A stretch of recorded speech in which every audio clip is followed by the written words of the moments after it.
It is a particularly interesting location for me to be sitting today, given that over a decade ago I sat in this very chair right here in the European Union Parliament. And at that time, I warned the world of what was coming. During that conversation that was hosted at the time by the Green and EFA and a number of the other parties of the European Union's various representations, we were having a conversation on whether Europe should adopt the United States policy of allowing for the patents on biologically derived materials. And at the time, I urged this body, and I urged people around the world, that the weaponization of nature against humanity had dire consequences. Tragically, I sit here today with that unfortunate line that I don't like to say, which I told you so. But the fact of the matter is, we're here not for a reprisal on past decisions. We're here to actually, once again, come to the face of the human condition and ask the question, who do we want to be? What do we want humanity to look like? And rather than seeing this as an exercise in futility, which is very easy from time to time when you're in the position I'm in, I actually see this not as an exercise in futility. I see this as one of the greatest opportunities that faces us, because we now have a public conversation, which is now front and center in people's minds. When this was an esoteric conversation about biological patents, nobody cared. But when that conversation came home, then it became something people can care about. So I'm actually quite grateful for this opportunity. I thank the members of Parliament for hosting this. I thank all of the translators who, I apologize in advance. I will use terminology that is probably very difficult to translate, so my apologies. And I'd also like to acknowledge the fact that many of you are aware of my involvement with this, in large part due to the amazing work of my wonderful wife, Kim Martin, who encouraged me at the very early days of this pandemic to get on front of the camera and talk about all the information that I had been sharing among very small groups around the world. And it was, in fact, her encouragement that put me in a place where many of you have heard what I have to say. Ironically, the world that I came from, that used to be very popular, my CNBC and Bloomberg presentations, which were televised on mainstream media around the world, was an audience that I lost. I can confidently say COVID diminished my fame. But I can also confidently say that I'd rather stand among the people with whom I'm standing today than any of the folks that were part of that previous world. So this is a much better place to be. My role today is to set the stage for this conversation in a historical context, because this did not come in the last 3 years. This did not come in the last 5 or 6 years. This actually is an ongoing question that probably began here in Europe in the early stages of the mid-1900s, but certainly by 1913, 1914, this conversation started right here in Central Europe. The pandemic that we alleged to have happen in the last few years also did not happen overnight.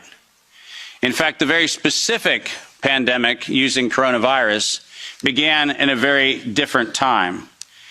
And we'll try to advance the slides here with one of these things. Oh, there we go. Most of you don't know that coronavirus as a model of a pathogen was isolated in 1965. Coronavirus was identified in 1965 as one of the first infectious replicatable viral models that could be used to modify a series of other experiences of the human condition. It was isolated once upon a time associated with the common cold. But what's particularly interesting about its isolation in 1965 was that it was immediately identified as a pathogen that could be used and modified for a whole host of reasons. And you heard me correctly, that was 1965. And by the way, these slides are public domain. You're welcome to look at every single reference. Every comment that I made is based on published material, so do make sure that you look at those references. But in 1966, the very first COV coronavirus model was used as a transatlantic biological experiment in human manipulation. And you heard the date, 1966. I hope you're getting the point of what I'm saying. This is not an overnight thing. This is actually something that's been long in the making. A year before I was born, we had the first transatlantic coronavirus data sharing experiment between the United States and the United Kingdom. And in 1967, the year I was born, we did the first human trials on inoculating people with modified coronavirus. Isn't that amazing? 56 years ago, the overnight success of a pathogen that's been 56 years in engineering. And I want that to chill with all of you. Where were we when we actually allowed, in violation of biological and chemical weapons treaties, where were we as a human civilization when we thought it was an acceptable thing to do to take a pathogen for the United States and infect the world with it? Where was that conversation? And what should have been that conversation in 1967? That conversation wasn't had. Ironically, the common cold was turned into a chimera in the 1970s. And in 1975, 1976, and 1977, we started figuring out how to modify coronavirus by putting it into different animals, pigs and dogs. And not surprisingly, by the time we got to 1990, we found out that coronavirus as an infectious agent was an industrial problem for two primary industries, the industries of dogs and pigs. Dog breeders and pigs found that coronavirus created gastrointestinal problems, and that became the basis for Pfizer's first spike protein vaccine patent, filed, are you ready for this, in 1990. Did you hear what I just said? 1990. Operation Warp Speed? I'm sorry. Where's the warp and the speed? Pfizer, 1990, the very first spike protein vaccine for coronavirus. Isn't that fascinating? Isn't it fascinating that we were told that, well, the spike protein is a new thing. We just found out that that's the problem. No. As a matter of fact, we didn't just find out it was not just now the problem. We found that out in 1990 and filed the first patents on vaccines in 1990 for the spike protein of coronavirus. And who would have thought? Pfizer. Clearly the innocent organization that does nothing but promote human health. Clearly Pfizer. The organization that has not bought the votes in this chamber and in every chamber of every government around the world. Not that Pfizer. Certainly they wouldn't have had anything to do with this. But oh yes, they did. And in 1990, they found out that there was a problem with vaccines. They didn't work. You know why they didn't work? It turns out that coronavirus is a very malleable model. It transforms and it changes and it mutates over time. As a matter of fact, every publication on vaccines for coronavirus from 1990 until 2018, every single publication concluded that coronavirus escapes the vaccine impulse, because it modifies and mutates too quickly for vaccines to be effective. And since 1990 to 2018, that is the published science, ladies and gentlemen. That's following the science. Following the science is their own indictment of their own programs that said it doesn't work. And there are thousands of publications to that effect, not a few hundred, and not paid for by pharmaceutical companies. These are publications that are independent scientific research that shows unequivocally, including efforts of the chimera modifications made by Ralph Baric in the University of North Carolina, Chapel Hill. All of them show vaccines do not work on coronavirus. That's the science. And that science has never been disputed. But then we had an interesting development in 2002. And this date is most important. Because in 2002, the University of North Carolina, Chapel Hill patented, and I quote, an infectious replication defective clone of coronavirus. Listen to those words, infectious replication defective. What does that phrase actually mean? For those of you not familiar with language, let me unpack it for you. Infectious replication defective means a weapon. It means something meant to target an individual, but not have collateral damage to other individuals. That's what infectious replication defective means.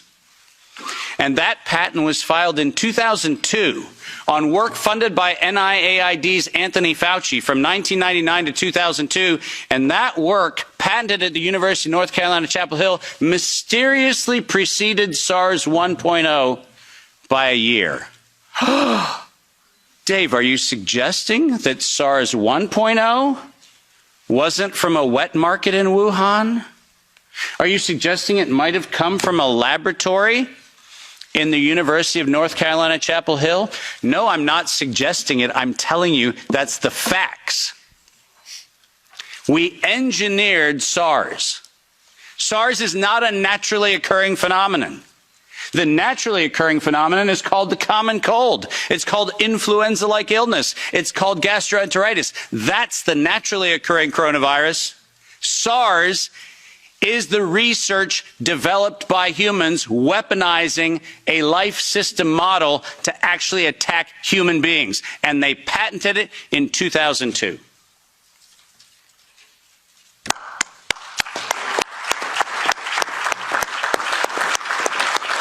And in 2003, giant surprise, the CDC filed the patent on coronavirus isolated from humans in violation, once again, of biological and chemical weapons treaties and laws that we have in the United States. And I'm very, very precise on this. The United States likes to talk about its rights and everything else and the rule of law and all the nonsense that we like to talk about. But we don't ratify treaties about, I don't know, defending humans. We conspicuously avoid that. We actually have a great track record of advocating for human rights and then denying them when it comes to actually being part of the international community, which is a slightly problematic thing. But let's get something very clear. When the CDC in April of 2003 filed the patent on SARS coronavirus isolated from humans, what did they do? They downloaded a sequence from China and filed a patent on it in the United States. Any of you familiar with biological and chemical weapons treaties knows that's a violation. That's a crime. That's not an innocent oops. That's a crime. And the United States Patent Office went as far as to reject that patent application on 2 occasions until the CDC decided to bribe the Patent Office to override the patent examiner to ultimately issue the patent in 2007 on SARS coronavirus. But let's not let that get away from us, because it turns out that the RT-PCR, which was the test that we allegedly were going to use to identify the risks associated with coronavirus, was actually identified as a bioterrorism threat by me in the European Union-sponsored events in 2002 and 2003, 20 years ago. That happened here in Brussels and across Europe. In 2005, this particular pathogen was specifically labeled as a bioterrorism and bioweapon platform technology. Described as such. That's not my terminology that I'm applying to it. It was actually described as a bioweapons platform technology in 2005. And from 2005 onwards, it was actually a biowarfare enabling agent, its official classification from 2005 forward. I don't know if that sounds like public health to you. Does it? Biological warfare enabling technology. That feels like not public health. That feels like not medicine. That feels like a weapon designed to take out humanity. That's what it feels like. And it feels like that because that's exactly what it is. We have been lured into believing that EcoHealth Alliance and DARPA and all of these organizations are what we should be pointing to, but we've been specifically requested to ignore the facts. that over $10 billion have been funneled through black operations through the check of Anthony Fauci and a side-by-side ledger where NIAID has a balance sheet and next to it is a biodefense balance sheet equivalent dollar-for-dollar matching that no one in the media talks about. And it's been going on since 2005. Our gain-of-function moratorium, the moratorium that was supposed to freeze any efforts to do gain-of-function research. Conveniently, in the fall of 2014, the University of North Carolina, Chapel Hill received a letter from NIAID saying that while the gain-of-function moratorium on coronavirus in vivo should be suspended, because their grants had already been funded, they received an exemption. Did you hear what I just said? A biological weapons lab facility at the University of North Carolina, Chapel Hill, received an exemption from the gain-of-function moratorium so that by 2016 we could publish the journal article that said SARS coronavirus is poised for human emergence in 2016. And what, you might ask, Dave, was the coronavirus poised for human emergence? It was WIV1, Wuhan Institute of Virology Virus 1. Poised for human emergence in 2016 at the proceedings of the National Academy of Sciences, such that by the time we get to 2017 and 2018, the following phrase entered into common parlance among the community. There is going to be an accidental or intentional release of a respiratory pathogen. The operative word, obviously, in that phrase, the word release. Does that sound like leak? Does that sound like a bat and a pangolin went into a bar in the Wuhan market and hung out and had sex and lo and behold, we got SARS-CoV-2? No. Accidental or intentional release of a respiratory pathogen was the terminology used, and 4 times in April of 2019, 7 months before the allegation of patient number 1, 4 patent applications of Moderna were modified to include the term accidental or intentional release of a respiratory pathogen as the justification for making a vaccine for a thing that did not exist. Keep going. If you have not done so, please make sure that you make reference in every investigation to the premeditation nature of this, because it was in September of 2019 that the world was informed that we were going to have an accidental or intentional release of a respiratory pathogen so that by September 2020, there would be a worldwide acceptance of a universal vaccine template. That's their words, right in front of you on the screen. The intent was to get the world to accept a universal vaccine template, and the intent was to use coronavirus to get there. And the last slide. This isn't advancing, so if I could have somebody do it. Let's read this, because we have to read this into the record everywhere I go. Until an infectious disease crisis is very real, present, and at the emergency threshold, it is often largely ignored. To sustain the funding base beyond the crisis, he said, we need to increase the public understanding for the need for medical countermeasures such as a pan-influenza or pan-coronavirus vaccine. A key driver is the media, and the economics will follow the hype. We need to use that hype to our advantage to get to the real issues. Investors will respond if they see profit at the end of the process. Sounds like public health? Sounds like the best of humanity? No, ladies and gentlemen, this was premeditated domestic terrorism stated at the proceedings of the National Academy of Sciences in 2015, published in front of them. This is an act of biological and chemical warfare perpetrated on the human race, and it was admitted to in writing that this was a financial heist and a financial fraud. Investors will follow if they see profit at the end of the process. Let me conclude by making 5 very brief recommendations. The last slide. Nature was hijacked This whole story started in 1965 when we decided to hijack a natural model and decide to start manipulating it. Science was hijacked when the only questions that could be asked were questions authorized under the patent protection of the CDC, the FDA, the NIH, and their equivalent organizations around the world. We didn't have independent science. We had hijacked science.